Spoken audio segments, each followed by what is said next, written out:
Welcome back to my YouTube channel. আসসালামু আলাইকুম। কেমন আছেন বন্ধুরা? আশা করি ভালো আছেন। আলহামদুলিল্লাহ আমিও ভালো আছি। আর চলে এসেছি সামা কিচেনে আবার একটা নতুন রেসিপি নিয়ে। ম্যাঙ্গো ফ্রুটি বানিয়ে দেখাবো। বাজারে এখন প্রচুর পরিমাণে আম সস্তা আর পাওয়াও যাচ্ছে প্রচুর পরিমাণ। দেখুন এখানে আমি পাকা আম বাজারে কেনা নিয়েছি। লাল লাল আম দেখে নেবেন ফ্রুটি বানানোর জন্য। এখানে আমি 3টে পাকা আম নিয়েছি আর একটা কাঁচা আম নিয়েছি। আমগুলো আমি সব কেটে পরিষ্কার করে নিয়ে আসছি। দেখুন আমগুলো সব কেটে নিয়েছি। এটা পাকা আম আর এটা কাঁচা আম কেটে নিয়েছি। এবারে এখানে জল মেপে দেবো। মেজারমেন্ট কাপে 1.5 কাপ জল দিয়ে দেবো।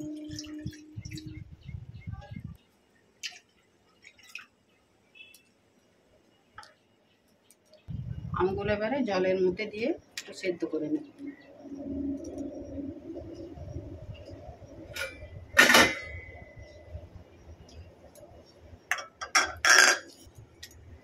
এটাকে 5 মিনিট ফুটিয়ে সেদ্ধ করে নেব।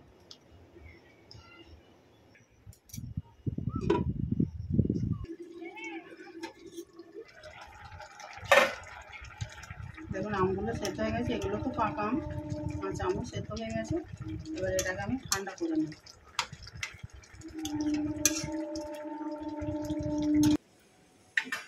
আমটাকে আমি ঠান্ডা করে নেব। এখানে কড়া বসিয়ে দিয়েছি আর এখানে 1 বাটি আমি চিনি নিয়েছি। চিনির সিরা বানিয়ে নেব একটা।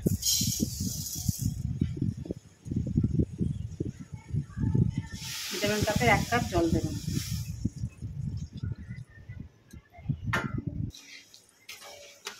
চিটচিটে একটা সিরা বানিয়ে নেব। আর বন্ধুরা পাকা আমের সঙ্গে কাঁচা আমটা দিলে একেবারে বাজারের মতো কিন্তু পারফেক্ট ম্যাঙ্গো ফ্রুটিটা বানানো যাবে। টেস্টটা স্বাদ একেবারে বাজারের মতোই হবে। এই জন্য কাঁচা আমটা বাড়িতে বানালে অবশ্যই দেবেন।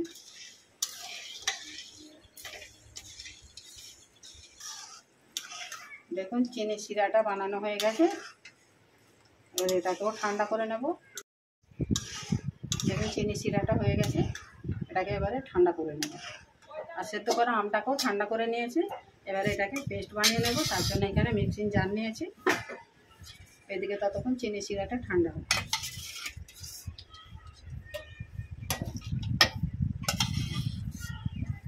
জলটা কিন্তু ফেলবো না, জলটা দিয়েই কিন্তু পেস্টটা বানিয়ে নেব।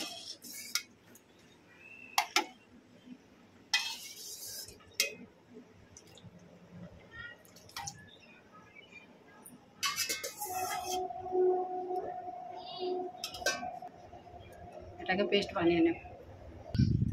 দেখুন আমটাকে পেস্ট করে নিয়ে চলে এসেছি। কত সুন্দর কালারটা হয়েছে দেখুন। এবারে এটাকে ছেঁকে নেব আমি। ছাঁকুনি নিয়েছি একটা।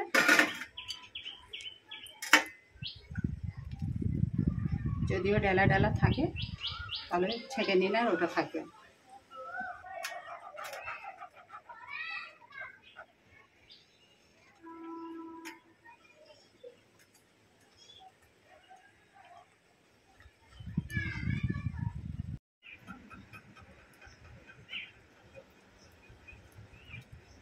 দেখুন আমের পাল্পগুলো সব বাই করে নিয়েছি। এটাকে এবারে ফেলে দেব। এখানে দেখুন চিনি শিরাটাও একটু ঠান্ডা হয়ে গেছে। এবার এর সঙ্গে একসঙ্গে ঢেলে দেব।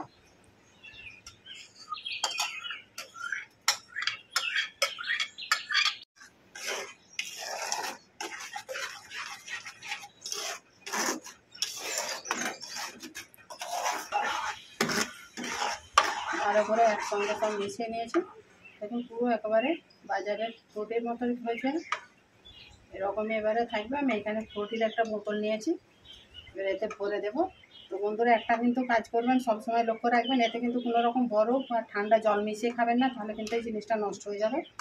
এরকম বোতলে ভরে বা গ্লাসে ভরে ফ্রিজে রেখে ঠান্ডা করে খাবেন। গ্যাসটা কিন্তু বন্ধুরা একেবারে অফ আছে। এটা কিন্তু আর গরম করা যাবে না। এবারে আমি বোতলে ভরে নেব। ঠান্ডা হয়ে গেছে।